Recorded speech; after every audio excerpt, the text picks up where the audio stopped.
Hey everybody, I want to talk a little bit tonight about Agent Carter, Episode 3, Time and Tide.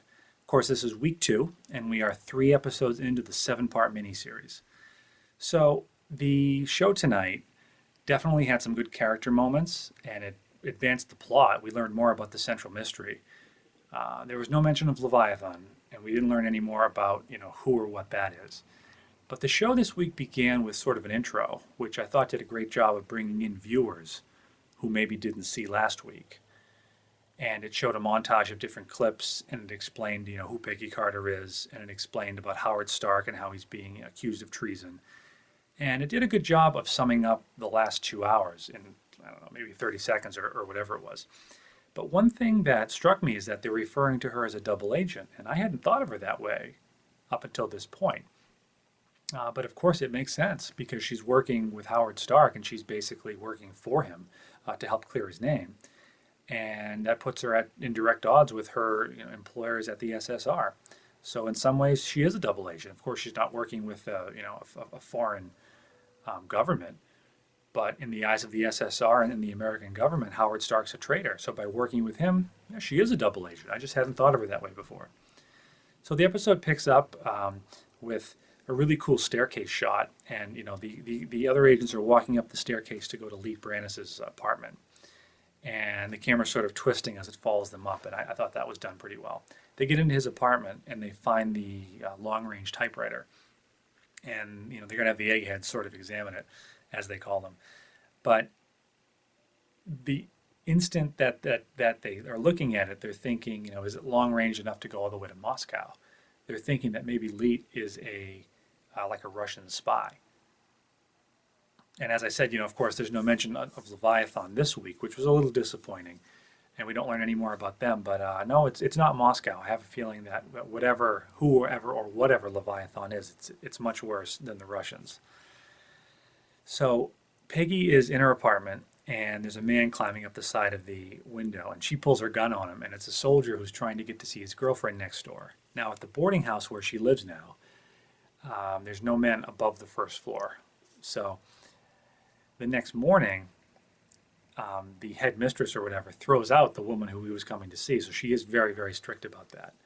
He had asked to kind of cut through Peggy's apartment, but she has no patience for that.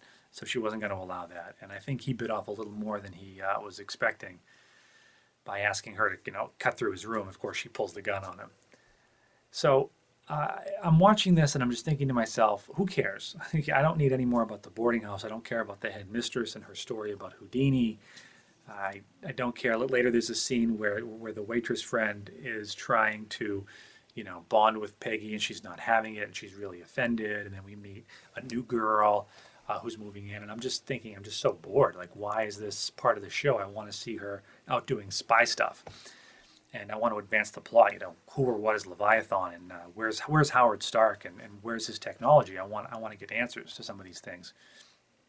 But I think these scenes are really important because not only are they helping to humanize Peggy a little bit, she's not this super spy who can do anything and that's all she is. It's showing the more human side of her and how she's building relationships and she's building friendships, and of course she's breaking down these barriers that she's put up for herself to protect herself, especially after coping with the death of Steve Rogers.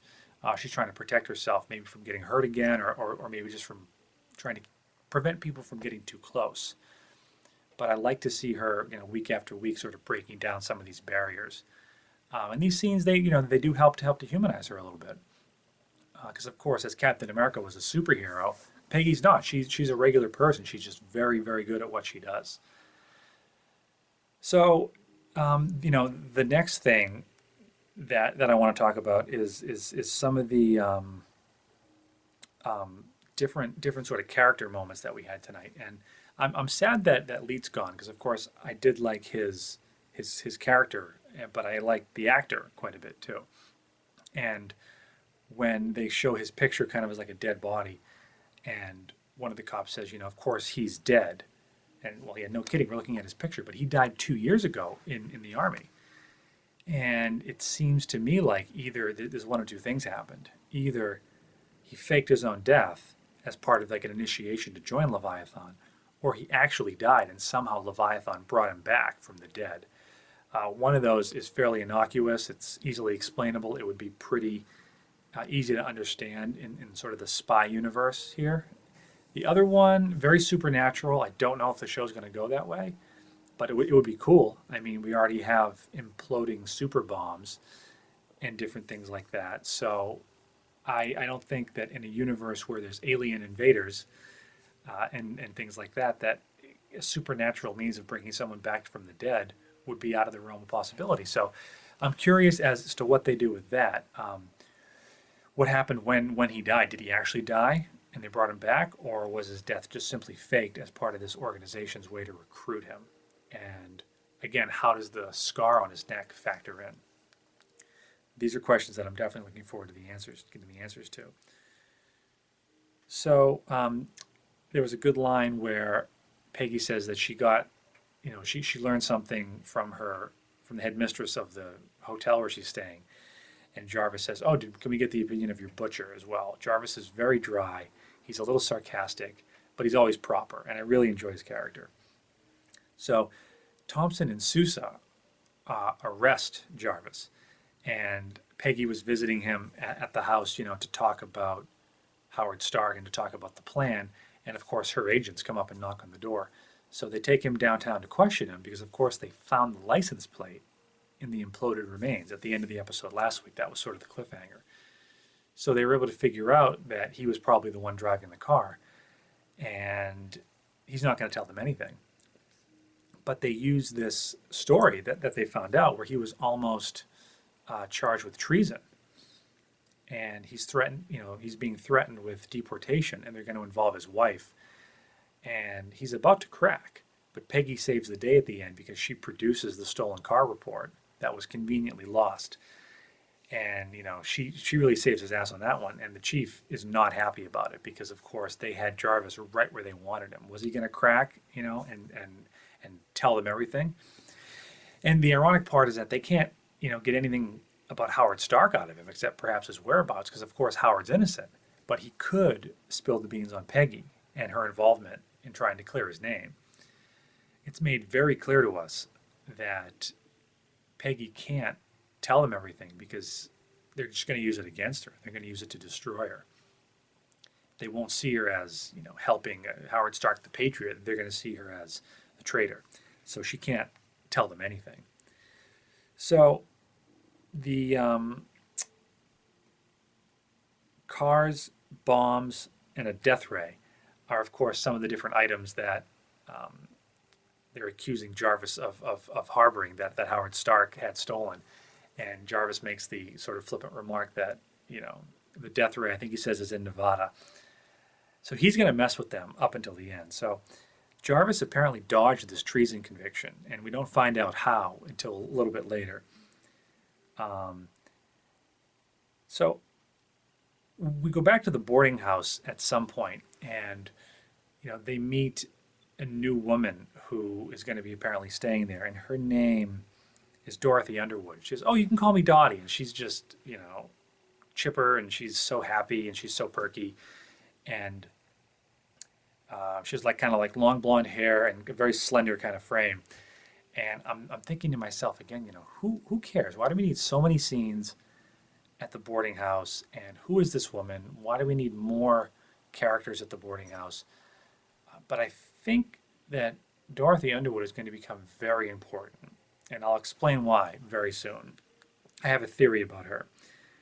So Jarvis and Peggy go spelunking below Stark's mansion into the hole that, Lee Brannis and whoever else he was working with were able to come up and take all the big baddies down.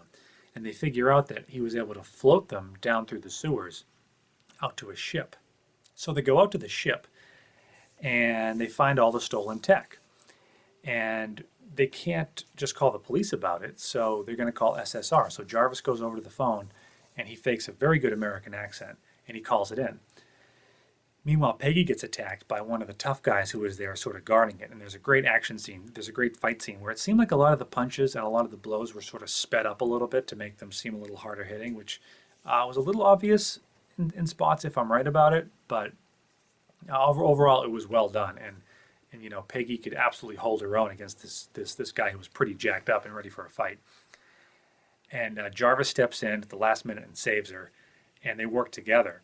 And they use one of Howard Stark's big baddies on him, which seizes up the muscles and actually breaks bones in his arms. And it was interesting to see something else that Howard Stark invented. It was supposed to be a back massager, but of course it has a much more sinister application. So they take the the opportunity to get out of there, and the agents show up, and there's all the technology, and they can't believe it. And they've got this guy too, and the guy is going to expose Peggy and Jarvis because, of course, he saw both of them, and he says, is the British girl with the right hook one of yours? And what's his name? Kaminsky, I think, says, what do you mean? And just at that moment, a car comes up behind them, and someone gets out. And I thought at first it was Green Suit, but someone gets out, shoots Kosminski dead, and then shoots the witness. And I was watching it with my wife, and she said, at first I thought, was that Peggy? And I said, no. I said, Peggy's not an assassin. And she said to me, but it's a woman. Look at the way she's walking. So we rewound it and we watched it again. And are you sitting down? I think it was Dorothy Underwood. I think that's the reason that they introduced this character out of nowhere. They make a point to introduce her and to say her name. And she says, oh, I'm Dottie. And then we don't see her again. And watching the scene again, I'm pretty sure it's a tall, slender woman. And she's wearing that raincoat, and you never see her face. But I bet you that's Dorothy Underwood, who killed Kosminski and who killed the witness. So you heard it here first. The chief is going to blame Stark, whether or not he pulled the trigger, though, because in his mind, he's behind all of this, and this is all his fault, whether or not he's innocent. If he hadn't created these things, if he hadn't let them be, get stolen, Kosminski would still be alive. So now Carter has no choice. She definitely can't ever, implicate herself in helping Stark because he is an enemy of the state, and that's all that they're interested in. So there was a great character moment, two actually tonight. One with Jarvis when he was explaining about his, treason conviction, and basically he was serving in the war, and he fell in love with this girl named Anna, and she was Jewish, and he wanted the general to help give her, a letter of transit to help her get out, and he wouldn't help her. So Jarvis helps her, and he gets arrested for that. So that's definitely understandable, and it's horrible. But Peggy was starting to doubt him a little bit, thinking maybe he actually had done something really wrong. But the way that they wrote it, I thought was really good, and we learned more about Jarvis, and we learned more about what he's been through, and it turns out he had a dishonorable discharge because of it as well. So the cops are trying to use that against him, but obviously this is one of the deepest wounds that he has, is his memories of this woman. And the other one was, of course, with Kosminski and Sousa. And Kosminski, even though he's dead now, we really see what a jerk he could be when he realizes that Sousa has feelings for Peggy, and he says, hey, are you sweet on her? And he says, forget it. No woman's gonna trade a red, white, and blue shield for aluminum crutches. And I thought that was obviously really heartless. And it just showed sort of how callous he was. But, now that he's gone, Peggy does remember those aspects of his character. But more specifically, he was very good at his job, and she respected him. And ironically, that's all she ever wanted from him and from her other agents was just respect. So Sousa, I think, obviously does have feelings for Peggy. He's one of the only people that she trusts there, and that she can confide in, and that's why she had Jarvis call him and to make sure that he would come down to gather the stolen tech. But I think Sousa is definitely doubting himself that Peggy would ever like a guy like him, and the fact of the matter is there's no replacing Captain America, but Sousa does have the qualities that Peggy can respect. He and she have a lot in common, and I think from last week and this week, it's building to maybe them having a relationship, and I'm interested to see where they go with that. So more Agent Carter in 2 weeks, and hopefully we learn more about Leviathan. We learn more about Leet Brandis and what happened after his supposed death 2 years prior to his second death, and hopefully we see more of what's happening with Sousa and with Carter. And that's it for now. And I'm very curious to see what your thoughts are on who killed Kosminski. Could it be that the mystery woman, Dorothy Underwood, was it Green Suit, or was it just another random Leviathan agent? But I'm pretty sure it was Little Dottie. We will see. And I will see you guys again for more Agent Carter in 2 weeks. Thanks.